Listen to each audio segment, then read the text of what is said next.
All right, ladies and gentlemen, welcome back to the channel. We're talking about the Detroit Lions in tonight's video. I don't care if the second half was ugly. I do not care. 20-13 on the road against the Arizona Cardinals, who are coming off a really good game against the Rams 1 week ago. Folks, all things considered, first off, a win is a win, especially if it's week 3. But you're coming off a home loss to the Tampa Bay Buccaneers 1 week ago, 4-point game.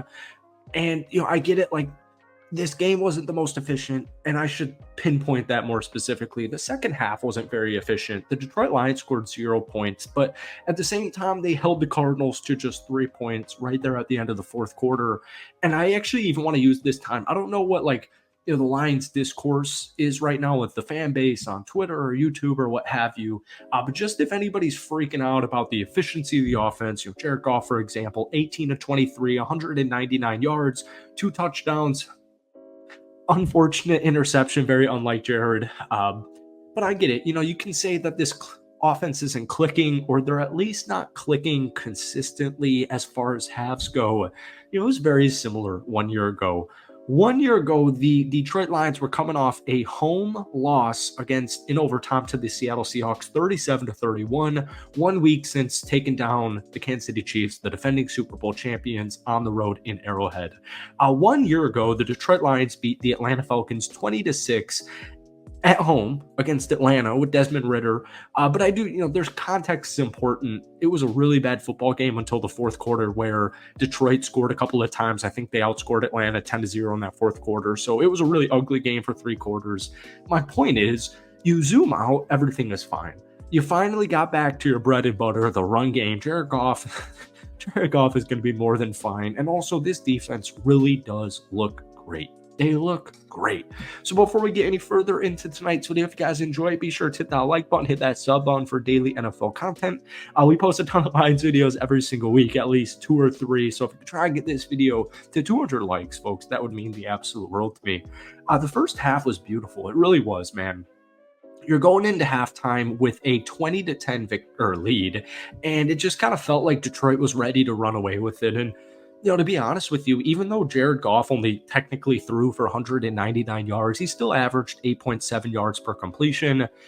The Lions dominated offensively, all right? What they were just not able to do was put points on the board in the second half. And, penalties certainly played a major component in that. They had 9 total penalties for 79 yards. And, the Jared Goff interception was not great, but, you're running the ball. And this was my big kind of issue with Detroit, whether it was week 1 or more specifically week 2, is it's especially week 1, now that I think about it, with David Montgomery in the first half compared to the second half, it's like these dudes, the duo wise, it's probably the best of the National Football League.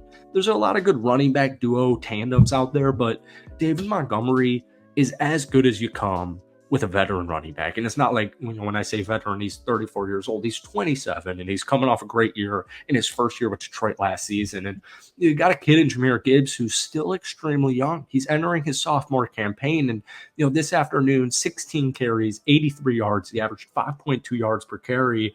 And then most importantly, you saw that beautiful trick play. Of course, at the time of this recording, I am forgetting what it was. It wasn't a lateral sweep.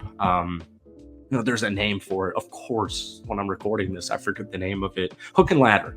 They had a hook and ladder, and I believe it was Amon-Ra St. Brown who caught the initial pass towards the end of the first half, and he lateraled it. He just literally caught the ball, ran 1 or 2 steps, and then just dropped it off to Jahmyr Gibbs, and he was pretty much untouched for 20-yard.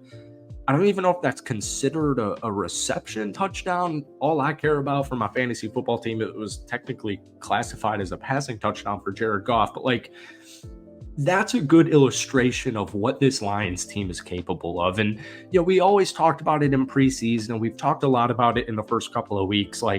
There are times where I feel like Detroit's offense is a little bit too fancy. Dan Campbell made a couple of decisions today, specifically going on that 4th down. And I'm just thinking take the points, right? Just take the points, kick the punt, whatever it is. No need to get cute with it. And there are times where Dan Campbell gets cute with it, but I do think that's an edge as far as Detroit goes. You got to die on your sword. That's the way I see it. If you got the balls to do it, you got to die on your sword. And that's how, unfortunately, the Lions season ended last year. But offensive versatility, offensive talent, It's there and it's clear. And the run game, all in all, David Montgomery, 23 carries, 105 yards, averaged 4.6 yards per carry. He had a touchdown. The Detroit Lions ran the ball 43 times for 187 yards and a touchdown. They dominated time of possession, 37 minutes to Arizona's 23 minutes. They were efficient enough on third down, 6 of 12. They had 373 yards of total offense, and they also only allowed 277 yards defensively. So, one thing I do want to see moving forward, and it's even crazy to me that I have to say it, and I just getting a little off topic here. It's weird. I've mentioned fantasy football twice. Like, obviously, it's fantasy football, and it doesn't really matter. But as the defending champion, having Jared Goff and Sam Laporta, it's been a little underwhelming, but it certainly makes my eyes tune in a little bit closer to Sam Laporta. 2 catches for 36 yards today. Now, keep in mind, he got banged up. At the time of this recording, this was still an undisclosed injury. He actually needed a cart to go into the locker room right before halftime, if I'm not mistaken. And, just kind of a weird situation. Sam Laporta's production and target number in the first 3 games, that's something that's just a ticking time bomb. Like, Sam Laporta going off with Jared Goff, it's a ticking time bomb. It really is. But Amon-Ra St. Brown, outside of Amon, 7 catches, 75 yards, and a touchdown. We saw a little bit of Brock Wright, 4 catches for 34 yards. Jameson Williams was only targeted 3 times, 1 catch for 9 yards. Tim Patrick had a catch for 8 yards. David Montgomery had a couple of catches for 17 yards. I don't think it's a matter of needing more talent wide receiver wise. I think it's just kind of the way the game was going. At no point in this football game I was really worried the Detroit Lions were going to lose. And it's a lot better than, say, like week 1 or week 2, where they just kind of forget about the run game altogether. It doesn't always have to be sexy. It always doesn't have to be pretty. And I get it, the expectations this year are much different than this time. When you took down Atlanta 20-6 and scored 10 points in the fourth quarter. Like, I get it. Expectations are completely different because you made the NFC Championship game and you're, literally right there to making the Super Bowl. But it's just week 3. And at the end of the day, the Detroit Lions are 2-1. And you got a nice road win on the West Coast in Arizona. It is what it is. You have a hungry team like the Arizona Cardinals. Like, we heard it from Dan Campbell after that NFC Championship loss. Like, you have a target on your back. And at this point, a win is a win. It doesn't have to be pretty. There will be plenty of blowouts as the course of the season goes. Defensively, I thought Kirby Joseph had a phenomenal game, including an interception.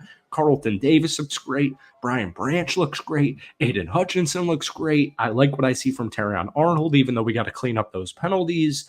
At the end of the day, Detroit's second half was just, not the prettiest thing. And you want to see points on the board, and it's unexcusable to not put points on the board. But, honestly, watching today's football game, I don't care what the stat sheet or the final score is, I have no concerns with the Detroit Lions. All right. That's just how I feel.